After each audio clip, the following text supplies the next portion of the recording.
Hello everyone. Today we are going to study about a new topic, that is Maslow need of hierarchy, a theory of motivation. Actually, it is one of the part of motivation element. So this theory is developed by a great psychologist. His name was Abraham H. Maslow, right? And this theory is totally based on human needs. जो human beings की needs होती हैं, ये theory उसके ऊपर है, क्योंकि according to Maslow man has countless needs. Maslow के अकॉर्डिंग जो एक पर्सन होता है, एक ह्यूमन बींग होता है, उसकी काउंटलेस नीड्स होती हैं. If one need is satisfied, another needs emerges in that place, है ना. हमारी एक नीड कंप्लीट होती है, हमें आज ये चाहिए, तो अगर वो आ जाता है हमारे पास, तो आवर सेकंड नीड अराइजेज कि अब हमें ये भी चाहिए. सो अकॉर्डिंग टू हिम, अगर एक नीड सेटिस्फाई होती है, then another need emerges in that place. This arrangement of human needs according to their priority, उन्होंने इसकी मतलब प्रायोरिटी के अकॉर्डिंग ही इनको अरेंज किया है. इसी प्रायोरिटी के लिए हम इसको हायरार्की बोलते हैं, right. So first need is physiological needs, second one is safety और security needs, third one is social affiliation और belongingness needs, fourth one is esteem or ego needs, and fifth one is self actualization need. So let's discuss about these all needs one by one. First one is psychological needs. Actually physiological needs. Physiological needs जो होती हैं, ये हमारे जो हमारी physiological needs होती हैं, physical needs होती हैं, उनको फुलफिल करने के लिए होती हैं. लाइक जो हमारी बेसिक नीड्स होती हैं, राइट. जैसे air, water, food, shelter, clothing, ये सब हमारी कैसी होती हैं, फिजियोलॉजिकल नीड्स होती हैं. And in this category those needs are included which are very essential for survival and maintenance of human life, right. अगर हम खाना नहीं मिलेगा, पानी नहीं मिलेगा, हम अच्छे से स्लीप नहीं करेंगे, सोएंगे नहीं, शेल्टर नहीं होगा, रहने के लिए घर नहीं होगा, तो ये हमारी बेसिक नेसेसिटीज़ ऑफ लाइफ हैं. तो पहली जो ह्यूमन बींग होता है, हर ह्यूमन बींग की ये नीड होती है कि एटलीस्ट फूड, क्लॉथ और शेल्टर उसको मिले. अकॉर्डिंग टू अब्राहम मैस्लो, वो कहते हैं कि जैसे ही उसकी ये नीड फुलफिल होती है, एक सेकंड नीड अराइज हो जाती है, सेफ्टी और सिक्योरिटी नीड्स. अब भाई हमारे पास खाना पीना, रहना, मकान सब कुछ है, मीन्स अब ये जो आपकी फिजियोलॉजिकल नीड्स जो है, ये किससे सेटिस्फाई होगी, by getting a good salary. Means if a person don't have job, then his physiological needs can be satisfied by getting the job and getting the salary on time. So physiological need उससे fulfil हो सकती है. जैसे आपको salary मिलना शुरू होगी, तुरंत आप क्या चाहेंगे, सेफ्टी एंड सिक्योरिटी नीड. आप ये चाहेंगे कि मैं जिस भी कंपनी में काम कर रहा हूँ, उस कंपनी में मुझे सेफ्टी भी चाहिए और सिक्योरिटी भी चाहिए. सेफ्टी और सिक्योरिटी नीड में मीन्स इंक्लूड क्या क्या होता है, like adequate funds to meet the future physiological needs. Like आपके जितने भी वो होते हैं रिटायरमेंट बेनिफिट स्कीम्स वगैरह जो होती हैं, राइट. वो सारी चीज़ें आपकी सेफ्टी और सिक्योरिटी नीड्स में आ जाती हैं. सेकंड चीज़, आप जिस भी ऑर्गेनाइजेशन में काम कर रहे हैं, पहले तो आपको काम की तलाश थी, काम मिल गया. अब काम के बाद आप ये चाहेंगे कि मैं जिस भी ऑर्गेनाइजेशन में काम कर रहा हूँ, उस ऑर्गेनाइजेशन में मुझे जॉब सिक्योरिटी मिले, मेरी जॉब जो है वो परमानेंट हो जाए. तो जैसे ही आपकी जॉब परमानेंट होगी, जैसे ही आपकी इनकम स्टेबल होगी, आपको पेंशन प्लान्स वगैरह जो भी आपको चाहिए वो सब मिलना स्टार्ट हो जाएंगे, तो हमारी सेफ्टी और सिक्योरिटी नीड फुलफिल हो जाएगी. अब भाई आपको जॉब सिक्योरिटी भी हो गई. जैसे ही पर्सन को जॉब सिक्योरिटी होती है, तुरंत उसकी एक नीड अराइज होती है, जिस नीड को हम बोलते हैं सोशल एफिलिएशन बिलोंगिंगनेस नीड्स. या तो सोशल बोल सकते हैं उसके, एफिलिएशन या बिलोंगिंगनेस नीड. इसमें क्या होता है, सोशल एफिलिएशन और बिलोंगिंगनेस नीड्स, जैसे ही आपकी सिक्योरिटी नीड फुलफिल होती है, तुरंत ही आपकी ये नीड अराइज हो जाती है. इसमें हमें क्या चाहिए होता है, अफेक्शन, लव, केयर. और हमें वो किससे चाहिए होती है, from our employees, from our colleagues. जिस भी ऑर्गेनाइजेशन में आप काम कर रहे हैं, आप ये चाहेंगे उस ऑर्गेनाइजेशन में जितने भी लोग हैं, जितने भी कलीग्स हैं आपके, उन सब में आपकी एक रिस्पेक्ट हो, एक अच्छा सा एटमॉस्फेयर हो ऑर्गेनाइजेशन का. और ये जो नीड है वो कैसे फुलफिल की जा सकती है, the organisation satisfy this needs through informal organisation and creating cordial relationship among the employees. आपके जितने भी एम्प्लॉयज़ हैं, जितने भी लोग आपके ऑर्गेनाइजेशन में काम कर रहे हैं, अगर आपकी ऑर्गेनाइजेशन सबके बीच में एक अच्छा एटमॉस्फेयर देती है, एक इनफॉर्मल टाइप का ऑर्गेनाइजेशन क्रिएट करती है, तो आपकी ये नीड फुलफिल हो जाती है. जैसे ही आपकी ये नीड फुलफिल होगी, एक नीड फिर अराइज हो जाएगी जिसको हम बोलते हैं एस्टीम और ईगो नीड्स। अब आपको सब कुछ मिल रहा है यहाँ तक, लेकिन अब आपके पास एक और नीड अराइज हो गई जिसको हम एस्टीम नीड बोलते हैं। एस्टीम नीड का मतलब होता है एक कॉन्फिडेंस या प्रेस्टीज, राइट। जैसे आपका सेल्फ रिस्पेक्ट हो गया, आप ये चाहते हैं कि आई शुड हैव, मेरा एक अपना सेल्फ रिस्पेक्ट है, I should have a recognition, मेरी एक अलग पहचान हो, मेरा एक अलग स्टेटस हो आपकी जो सोसाइटी है उसमें, आपकी ऑर्गेनाइजेशन में। तो वो ऑर्गेनाइजेशन कैसे आपको दे सकती है? ऑर्गेनाइजेशन क्या कर सकती है? By offering challenging jobs to you, right. आपको एक गुड जॉब टाइटल देकर, आपको यानी कि आपका प्रमोशन, इनडायरेक्टली हम ये कह रहे हैं कि यहाँ पर आपका प्रमोशन कर दे अगर आपकी ऑर्गेनाइजेशन, तो आपकी एस्टीम और ईगो नीड्स फुलफिल हो जाती हैं। यानी कि आपको एक रिस्पेक्ट मिलेगा, आपका एक स्टेटस होगा, आपको लोग पहचानेंगे। उन टाइप की नीड्स को हम बोलते हैं एस्टीम और ईगो नीड्स। इसके बाद लास्ट नीड होती है आपकी self actualisation need. Self actualisation need में एक्चुअली होता है क्या है? सेल्फ एक्चुअलाइजेशन नीड जो होती है वो हाईएस्ट लेवल होती है नीड का, राइट। इसका मतलब होता है कि the final mission of your life, आपकी लाइफ का फाइनल मिशन क्या है। सेल्फ एक्चुअलाइजेशन नीड को हम ऐसे भी बोल सकते हैं कि means the desire of become what one's is capable of becoming. एक पर्सन क्या बनना चाहता है और कितना वो कैपेबल है, अगर वो बन जाता है तो हम ये कहते हैं ये लास्ट नीड होती है, और ये कुछ ही लोगों की कंप्लीट होती है। लाइक आपके जो महात्मा गांधी थे, उनकी सेल्फ एक्चुअलाइजेशन नीड क्या थी? सेल्फ एक्चुअलाइजेशन नीड उनकी ये थी कि to make your country free from British regime, right. आपकी कंट्री को ब्रिटिश के शासन से फ्री करना। तो this is the self actualisation need, right. तो इसको हम इस तरीके से डिस्क्राइब कर सकते हैं, this is the final mission of your life, और we can say that it is a desire to become what one is capable of becoming. तो ये जो नीड होती हैं अकॉर्डिंग टू मैस्लो, ये इसी सीक्वेंस में चलती हैं। लेकिन मैस्लो नीड की कुछ अजम्पशंस भी हैं। काफ़ी सारे साइकोलॉजिस्ट थे, उन लोगों का मानना ये था कि नीड ये होती हैं, मानना पड़ेगा हमको, लेकिन नीड इसी सीक्वेंस में चलेंगी ये नहीं कहा जा सकता, क्योंकि वो अजम्पशन में ये कहते हैं कि peoples behaviour is based on their needs, right, and satisfaction of such needs influence their behaviour.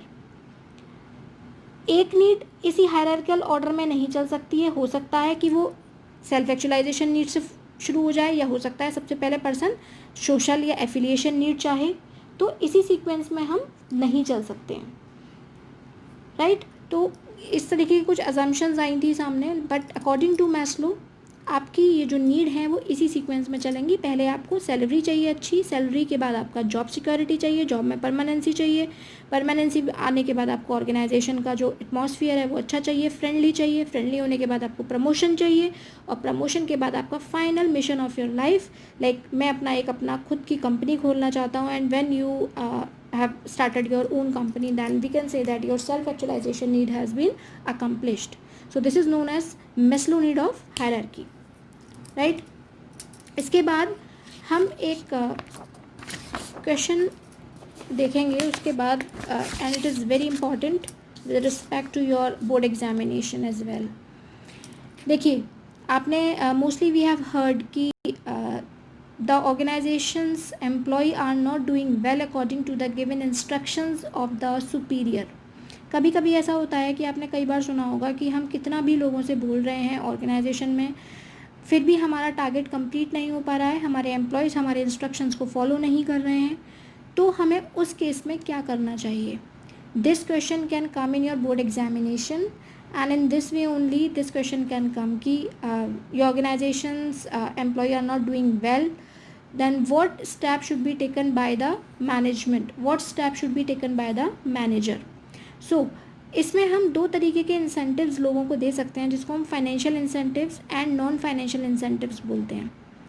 Financial incentives वो होते हैं जब हम किसी को मोटिवेट करने के लिए उसको पैसे के फॉर्म में कोई चीज़ देते हैं, यानी कि रुपी के फॉर्म, मतलब पैसे फॉर्म में देते हैं, उसको हम बोलते हैं फाइनेंशियल इंसेंटिव, या मॉनेटरी इंसेंटिव भी हम इसको बोलते हैं, राइट। लेकिन कुछ लोग ऐसे होते हैं जिनकी सैलरी भी बढ़ा दो फिर भी वो काम करना पसंद नहीं कर रहे हैं, तो उनके लिए एक तरीका हो सकता है हमारे पास जिसको हम नॉन फाइनेंशियल इंसेंटिव बोलते हैं, या नॉन मॉनेटरी इंसेंटिव भी बोल सकते हैं, जिसमें लोगों को पैसा ना देकर उनको इन काइंड कोई चीज़ दी जाए, या जैसे कुछ लोग होते हैं कि उनको अवार्ड दे दिया सबके सामने तो ही वो मोटिवेट हो जाते हैं, तो every person have different means to motivate, but it's means ये एक it's an art to identify कि whether which employ is motivated by which incentive, whether we should provide financial incentive और नॉन फाइनेंशियल इंसेंटिव। तो सबसे पहले हम financial incentives की बात करते हैं कि अगर हम फाइनेंशियल इंसेंटिव्स देते हैं तो हम किन किन फॉर्म में उनको दे सकते हैं। First one is pay and allowances. Financial incentive में सबसे पहले आता है आपका pay and allowances. Pay and allowances में आपका सैलरी जो होती है, आपको पता है salary is a basic financial incentive for every employee, है ना, but it includes basic pay, dearness allowance, house rent allowance, कि आप रह रहे हैं तो आपको हाउस का रेंट भी आपको कंपनी प्रोवाइड करना शुरू कर दे, राइट। तो ये सारे जो होते हैं they are directly linked with the performance of the employees, ये सब आपकी एम्प्लॉय की परफॉर्मेंस से लिंक करते हैं। If the employ is performing well then we can provide the pay and allowances to them. तो पे एंड अलाउंसेस से भी आपके जो एम्प्लॉयज़ हैं वो मोटिवेट हो सकते हैं। Second one is productivity linked with incentive. Productivity link with incentive में होता क्या है, जितना जो पर्सन प्रोड्यूस करेगा उसको उतना ही वेजेस प्रोवाइड करना, उसको हम बोलते हैं प्रोडक्टिविटी लिंक्ड विद इंसेंटिव। आपने ऐसा ही एक प्रिंसिपल आपने पढ़ा होगा सेकेंड चैप्टर में, जिसको हम बोलते हैं डिफरेंशियल पीस वेज सिस्टम। उसमें भी मैंने आपको बताया था the person who produce as much pieces the organization will provide the wages according to the pieces produced, right. यही इसका नाम चेंज कर कर वो that was one of the principle and this is one of the incentive, productivity link based incentive. इससे क्या होता है, हमारे एम्प्लॉयज़ मोटिवेट होते हैं कि भाई एक पर्सन एक दिन में 100 रुपये लेकर जा रहा है और मैं सिर्फ 10 रुपये या 50 रुपये लेकर जा रहा हूँ, मैं भी तो उसकी तरह काम कर सकता हूँ, right. So productivity link based system में क्या होता है, some firms have adopted wage incentive plan where the amount of incentive is link to productivity of the worker और the group to which he belongs, right. तो इससे आपके जो workers होते हैं वो मोटिवेट हो जाते हैं। Third one is bonus. आपने बोनस तो सुना ही होगा। Bonus is offered over and above the wages and salaries to the employees. और जो बोनस होता है means the law requires payment of minimum of 8.33% I think of annual pay as bonus and it does not prescribe any upper limit. इसकी कोई upper limit prescribe नहीं होती है, आप जितना चाहें दे सकते हैं। मैंने आपको एक एग्जाम्पल दिया है। And the bonus can be given in the form of gold, foreign trips, prizes, right? And some organization have the schemes of offering bonus during the festival time like Diwali, New Year. आपने सुना होगा bonus में extra salary मिल गई आपको, वो होता है हमारा bonus. Next one is profit sharing. इसके बाद आपका आता है प्रॉफिट शेयरिंग। प्रॉफिट शेयरिंग में क्या होता है, एंटरप्राइज जो होता है अगर उसने if the means employees are given a share in the profits of the enterprise if the profits exceed the level fixed by the management। आपकी मैनेजमेंट ने कोई भी फिक्स किया है प्रॉफिट कि आपको इतना प्रॉफिट होना चाहिए और वो प्रॉफिट एक्सीड कर जाता है, तो sometimes this motivate the employees to work with greater enthusiasm and devotion so that it can increase the profits of the enterprise, right. तो इसमें क्या होता है, जैसे अगर आपको कंपनी ने जितना प्रॉफिट सोचा होता है उससे ज़्यादा प्रॉफिट हो गया तो आपको प्रॉफिट शेयर कर दिया जाता है अपने एम्प्लॉयज़ के साथ, उसको हम बोलते हैं profit sharing. Next one is को पार्टनरशिप और स्टॉक ऑप्शन। ये बड़ा फेमस है, को पार्टनरशिप एंड स्टॉक ऑप्शन। इसमें क्या होता है कि employees are issued company shares at a price which is lower than the market price. यानी कि एक तरीके से एम्प्लॉय यहाँ पर क्या बन जाते हैं, यहाँ पर एम्प्लॉयज़ एक तरीके से आपके शेयर होल्डर बन जाते हैं या आपके पार्टनर बन जाते हैं, उसको हम बोलते हैं स्टॉक ऑप्शन। मान लीजिए आपका मार्केट में जो शेयर है वो है 10 रुपये का, लेकिन अगर if you will provide the share at the rate of ₹8 to your employees than it can motivate your employees, right. तो इसको बोलते हैं हम को पार्टनरशिप या stock option. This creates a feeling of ownership in the employees and encourages them to contribute for the growth of the company, right? For example, in Infosys this scheme has been successfully implemented। Infosys एक company है जिसमें ये जो scheme है वो successfully implement है। वहाँ पर ये किया जाता है कि अगर workers are doing well then they will provide generally the shares to them in generally in lesser prices in comparison to market prices. Next is retirement benefits. Retirement benefits में होता है कि जितनी भी आपकी कंपनीज होती हैं वो रिटायरमेंट बेनिफिट्स प्रोवाइड करती हैं अपने एम्प्लॉयज़ को, लाइक प्रोविडेंट फंड है, पेंशन है, ग्रेचुटी है. ग्रेचुटी होती है एक तरीके का एक अमाउंट होता है, प्रिस्क्राइब्ड अमाउंट, कि अगर किसी भी पर्सन ने 7 ईयर्स या 7 ईयर्स से ज़्यादा किसी कंपनी में वर्क किया है तो उसको एक अमाउंट दिया जाता है, दैट इज़ कॉल्ड ग्रेचुटी. ठीक है. तो इससे क्या होता है, आपके वर्कर्स, एक सेंस ऑफ सिक्योरिटी क्रिएट होता है अमंग द एम्प्लॉयज़, और इससे आपके जो एम्प्लॉयज़ हैं वो मोटिवेट होते हैं.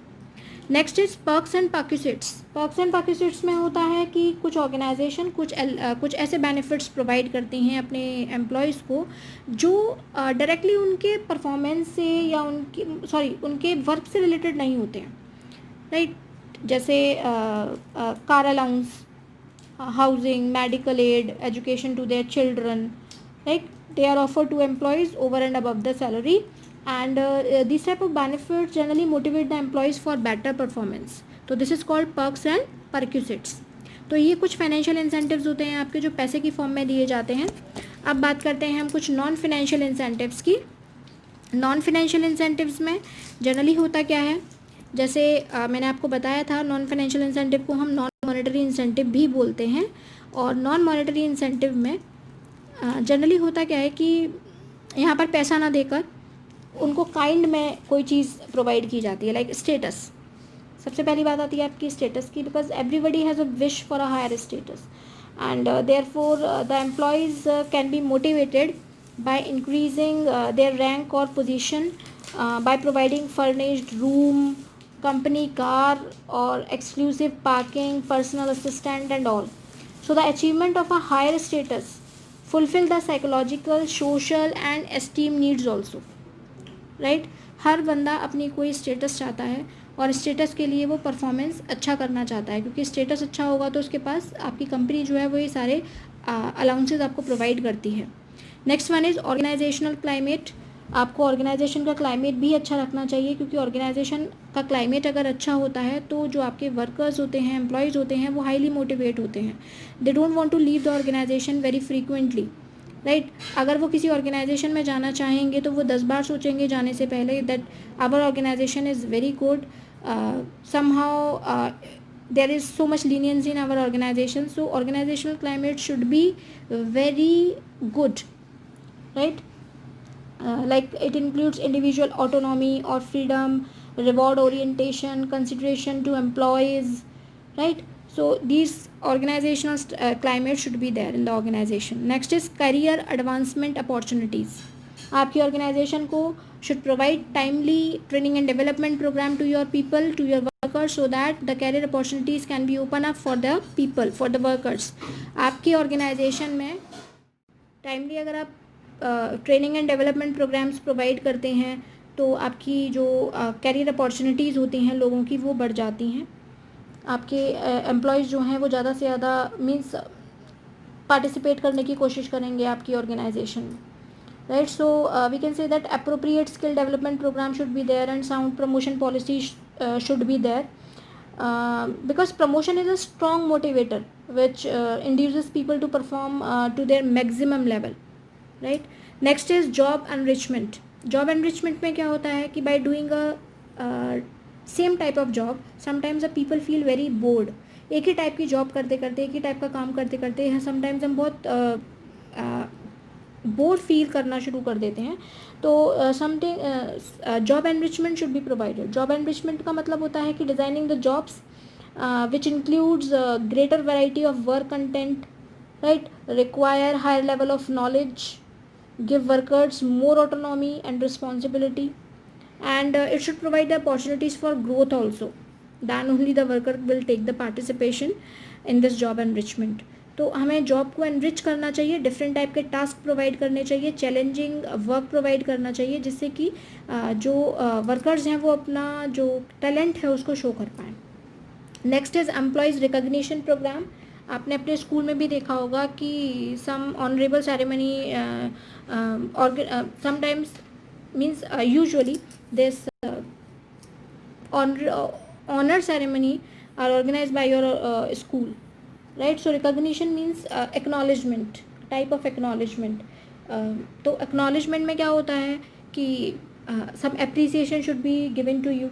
When employees are appreciated for their good performance of work, they feel motivated and others also feel motivated, like we have the potential to do the work. लोग दूसरे भी सोचेंगे कि हमारे अंदर भी तो पोटेंशियल है काम करने का, तो नेक्स्ट टाइम हम भी करेंगे. तो हम क्या कर सकते हैं, सबके सामने कॉन्ग्रेचुलेट कर सकते हैं, राइट. आपके जो फ़ोटोज़ हैं उनको नोटिस बोर्ड पर डिस्प्ले कर सकते हैं by giving awards and certificates, ये भी हम कर सकते हैं, राइट. तो ये सारी चीज़ें आपकी आती हैं एम्प्लॉयज़ रिकग्निशन प्रोग्राम में. Next is job security. Job security में क्या होता है, जॉब सिक्योरिटी में आप किसी को परमानेंट कर दीजिए, जिससे क्या होगा, job security means permanency and stability of a job, ये आपको पता ही होगा. तो employees want their job to be secure, right. तो जब सिक्योरिटी आ जाती है, then we can do our work with greater zeal and enthusiasm, and due to this reason some people prefer government job as compare to private jobs, right. तो ये भी एक तरीका हो सकता है. Next is employ participation. Employee participation, आप कोई डिसीजन ले रहे हैं अपनी ऑर्गेनाइजेशन में, just take the participation of your employee in the decision making, and if you find any fruitful idea from his side, then you can consider it into the plan and you can motivate them on the spot, right. तो जैसे आपकी कोई joint management committees होती हैं, work committees होती हैं, उसमें आप उनका पार्टिसिपेशन करवाइए, then definitely your employees will be motivated. Next is employees empowerment. Empowerment means giving more autonomy. किसी को ज़्यादा फ्रीडम दे देना ऑर्गेनाइजेशन में. If you have means mostly the organization give autonomy to the most faithful employees. जो बहुत faithful employees होते हैं, आपकी ऑर्गेनाइजेशन ज़्यादातर उनको क्या करती है, ऑटोनॉमी दे देती है, फ्रीडम दे देती है. तो it makes employee feel that their jobs are important and they contribute positively by using skills and talents in performing the jobs, right. So this is called employees empowerment. तो these are the financial और non financial incentives. अगर आपके यहाँ कोई भी question इस तरीके से आ जाता है कि कभी कभी क्वेश्चन इस तरीके से भी आ सकता है कि हमने स्टेटस भी बढ़ा दिया उसका, हमने ऑर्गेनाइजेशन का क्लाइमेट भी अच्छा है, हमने ट्रेनिंग एंड डेवलपमेंट प्रोग्राम्स भी दिए, still the employ is not motivated, then what should we do. तो by giving financial incentive he can be motivated. और अगर फाइनेंशियल इंसेंटिव कहा जाए कि हम उसे फाइनेंशियल इंसेंटिव दे रहे हैं even though he is not motivated, तो हम उसकी जगह नॉन फाइनेंशियल इंसेंटिव दे सकते हैं, right. So these are the financial and non financial incentives.